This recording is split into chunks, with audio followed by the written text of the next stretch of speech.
Hello and welcome to another edition of my full moon forecast. My name is Evan Nathaniel Grimm, the founder of Inner Worlds Astrology. So this full moon is happening in Sagittarius at 23 degrees. So it's happening on June 14th at 4:52 a.m. Pacific time, so adjust to your local time zone. Before I begin though, if you'd like a birth chart reading from me, the link is in the description box. I'm actually offering now mini readings, so in addition to my full sessions, which are about an hour, I also do 15-minute sessions. So if you click on that link, there's a pretty easy, seamless way to see birth chart readings that I offer, also transit readings. So yeah, go check it out. Also, please subscribe to get more of this content. So first things first, look at where 23 degrees of Sagittarius falls in your birth chart, particularly the house placement, because that is where you are achieving something and reaching, bringing something to a conclusion, and actually letting something go, seeing it through to its sort of to its final stage. So if it's in your 11th house of friendships, for example, this might be a semi-revealing moment for you with a friend group, or potentially a feeling like you've actually kind of completed a mission with a group of people. If it's in your 5th house, it could be the conclusion of a creative project, so et cetera, et cetera. But just check out as we go through here. Now, the meaning of this full moon is, as with every full moon, there's some immediate impacts on your daily life, the week, the lunar cycle itself. But in this case, the full moon actually is a bit of a precursor to what I'm calling the Great Dissolution of Saturn, the Saturn-Neptune conjunction that's actually happening in February of 2026. So I'll talk about that, but this has ripple effects way beyond this current time. The overarching meaning, though, is about letting go of old beliefs. So with every full moon, again, there is a climactic event. There's a feeling of finality, like something has reached its peak, and now we're ready to start to shed it and move on to a new endeavor, a new cycle. And in Sagittarius, Sag is about beliefs, a higher truth. It's about kind of being adventurous as well, but in the context of this moon, I really do see this as something related to beliefs because of a square to Neptune. And speaking about that square to Neptune, there's kind of a schism here between what we want to be true and what is actually true.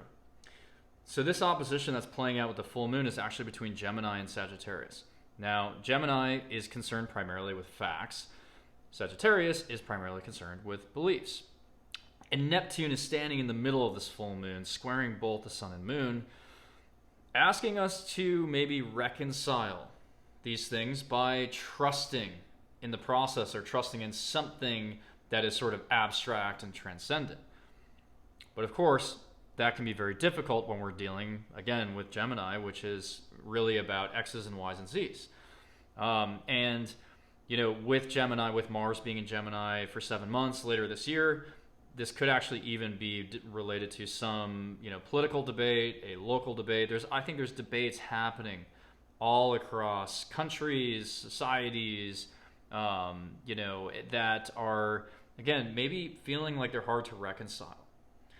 But with the full moon, it is actually giving you an outlet to maybe let go, again, of a perspective that you had held before, because with Gemini, it might bring in some facts that you didn't have before, of saying, okay, well, I used to believe that this law was, very reasonable for me, but I never really thought about how this would impact someone of a different circumstance.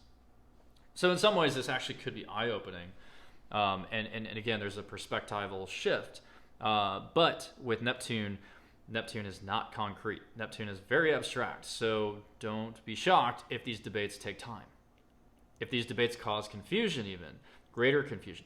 But again, like I'm kind of crescendoing throughout this video, it is leading somewhere in 2026 that is going to be, really, really impactful. So, let's talk about, again, the meaning of Sagittarius, though, beyond the idea of beliefs. So Sagittarius is a mutable fire sign. So as a result of that, it's very open. It's outward and active. It's adventurous, optimistic, big. Sagittarius tends to believe that there are bigger and better opportunities around the corner, and that it always has to expand its scope of interaction with the world, because that's the only way that it can bring in this abundance, right? So Sag is about abundance being ruled by Jupiter.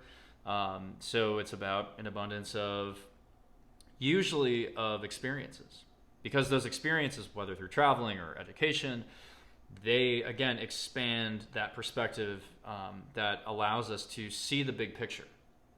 Whereas again, Gemini is a little bit more about the everyday, immediate, the perspective on an immediate fact.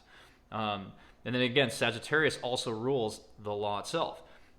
So in countries around the world where that they're grappling with, do the current laws reflect the needs of the society? And where I live in the United States, that is definitely happening.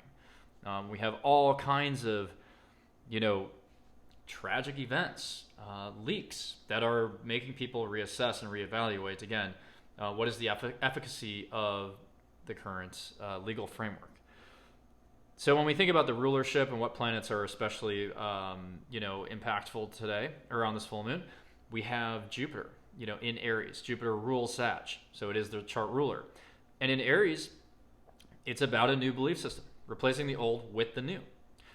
So Jupiter in Aries is quite, it's expansive as always with Jupiter, but it's expansive very much within the self. So it's about expanding your beliefs, your horizons, the sense of how far you can go. So it's a very empowering placement.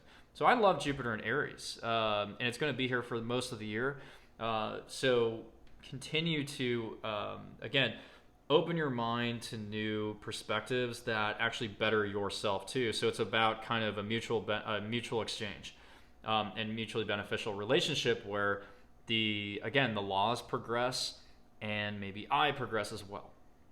So you can really step into your own power and confidence. Jupiter in Aries is quite confident and really saying, okay, I deserve to take more responsibility even. Jupiter in Aries can be a very, a very driven placement and can be very, very, motivated to take on more leadership. So, if you're working in a corporate capacity or even in any other capacity, really, like even in, educational environment, whatever it is, this placement in general is very good for starting to vouch for yourself. Now, because Neptune though is squaring, so again, like that part of the full moon with that rulership is pretty strong, but Neptune is squaring the sun and moon, and Neptune is untethered and lost in abstractions. Usually, it's very right brain energy, which Gemini is uncomfortable with. Remember, the sun is in Gemini. This is about faith over reason. It's non-linear creativity. It's unorganized, sometimes thoughtless, and when we bring this all together with the full moon, this kind of pertains to the collapse of an ideal, which maybe throws the public into disarray. So again, there's not a very stable ground at the moment, and so if faith is shaken, it kind of feels like there's not really a safety net to fall back on. So it's kind of like, what are we putting our faith into? And with the sun being executives and leaders and the moon being the general public, there could be a schism here between the agenda of leadership in wherever country. It's not specific to any particular one, but there's a schism between what the leaders want and what the people experience, and feeling like there's that nobody owns reality anymore. That you see a report, the unemployment number is only 3%, and then you experience something else in your community. Gemini, remember, being local communities. And then that Sag moon being like, okay, this belief system, this truth this thing that I thought was true, this perspective, is now suddenly thrown into disarray by Neptune. And it's thrown into disarray by any number of events, like I said, where there's a discrepancy in the facts, where there's just outright lies. Even Neptune rules over the media. And Neptune in Pisces, ever since it's been in Pisces, the media has been on a tear, really, right? Kind of shredding up our sense of the truth by making making it very changeable. And, with Saturn and Aquarius building up the sort of adding a structure to like the internet and social media even more, that's fragmenting our sense of the truth.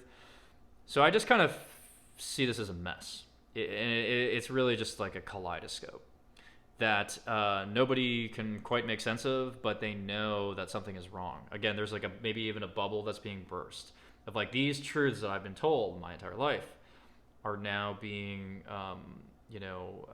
that I've been told by the film, by the media, are now becoming, they're being called into question.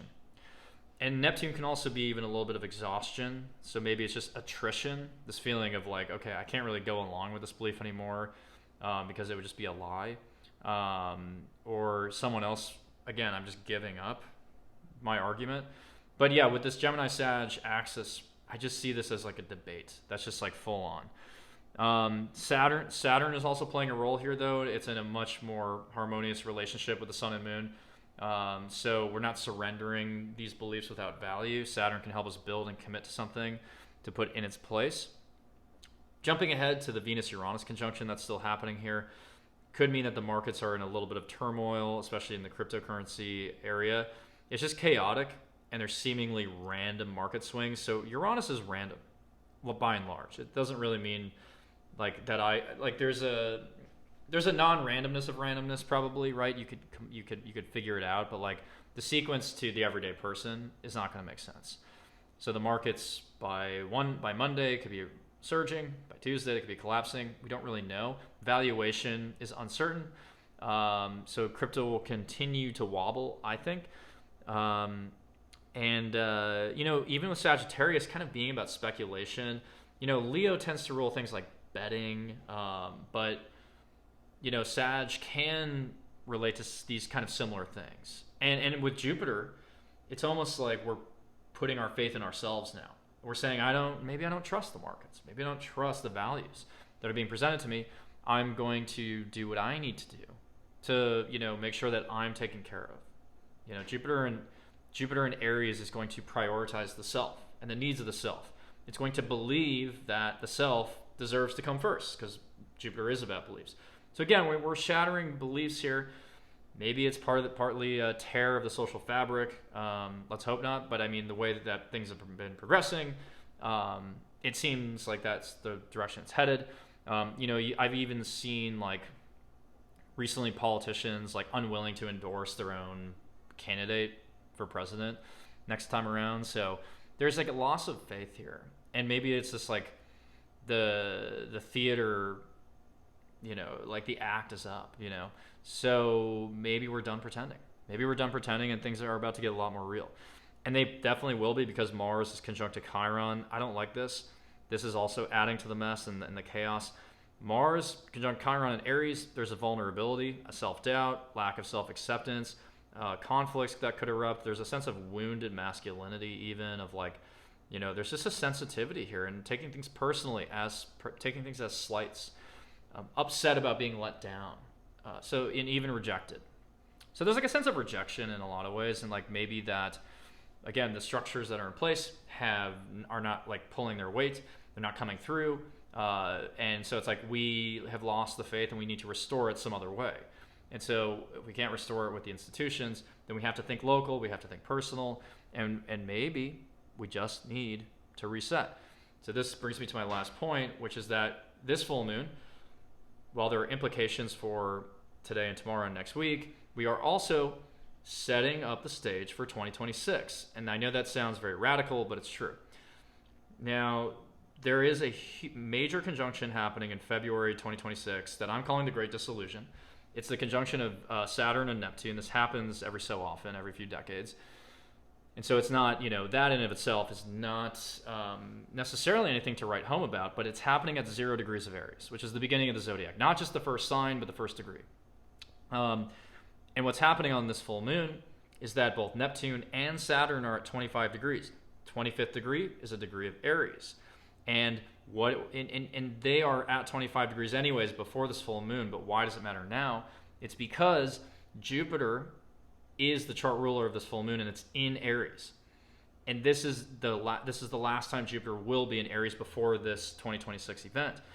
So this is a birth of a new philosophy and a new perspective for society itself that I think will come to fruition by February 2026, when, again, Saturn and Neptune conjunct at that 0 degree Aries, which is, when we kind of unpack the meaning of these planets, Saturn is all the structures.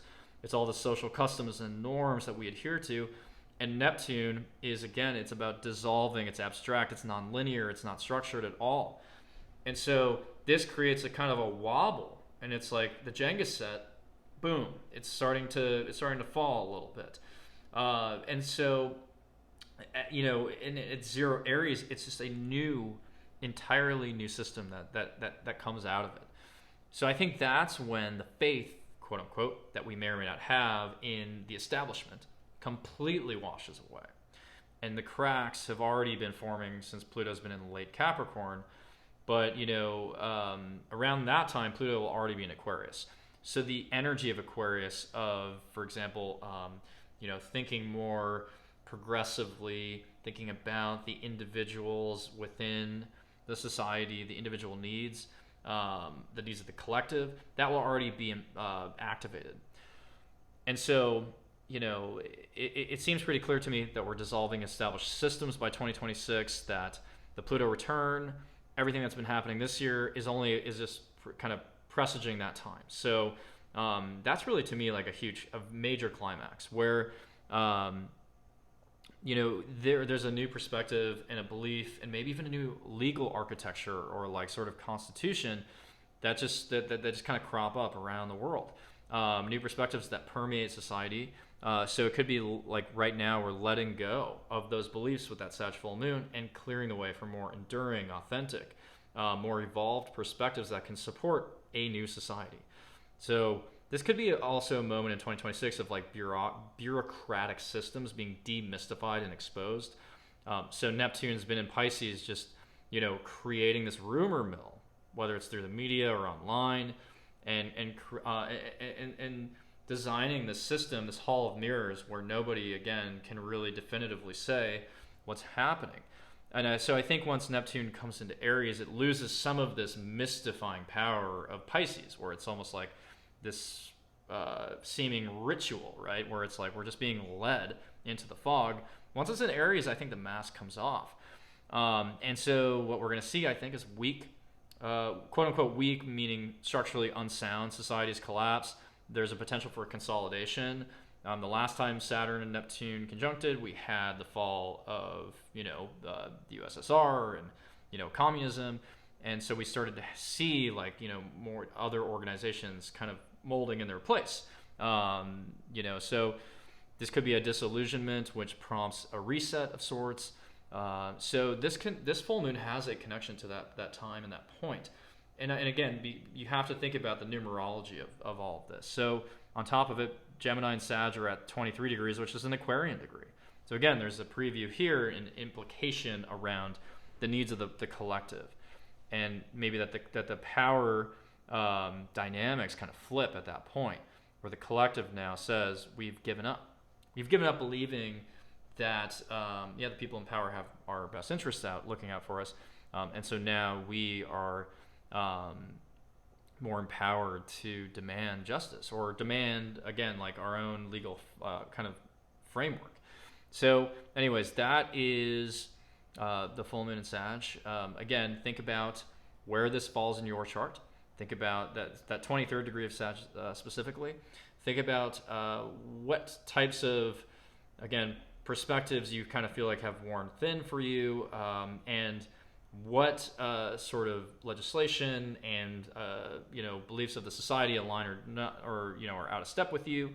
And then finally, just don't be alarmed if there's a lot of confusion around this time. And then again, read between the lines. I would argue, you should put some trust into what you perceive, your own perspective. And rather than saying, I'm going to go with whatever the predominant narrative is. Jupiter in Aries is a lot more trusting in the self. So trust your own instincts. Again, be willing to surrender some of your maybe more subjective beliefs for the sake of getting a solution, coming to a solution with others. And I think this could be very productive for you. So anyways, take care and talk soon.